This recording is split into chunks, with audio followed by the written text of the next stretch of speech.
कैसा लगा मूवी? अच्छा लगा, बहुत अच्छी लगी। देख के दिल को एकदम दिल दहला रही मूवी थी एकदम। देख के पूरा मन कांप गया। मतलब ऐसा किसी के साथ ना हो, लेकिन जो भी दिखाया मूवी में बहुत अच्छा ही था। मतलब सब लोग रोने लगे हैं। बहुत देखने लायक अच्छी है फिल्म। क्या कुछ संदेश?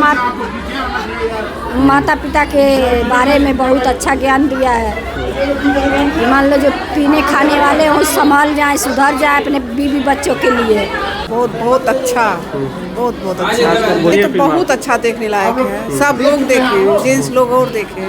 बहुत नंबर एकदम 100 में 100। बढ़िया भैया, दिल को छू लेने वाली पिक्चर थी एकदम।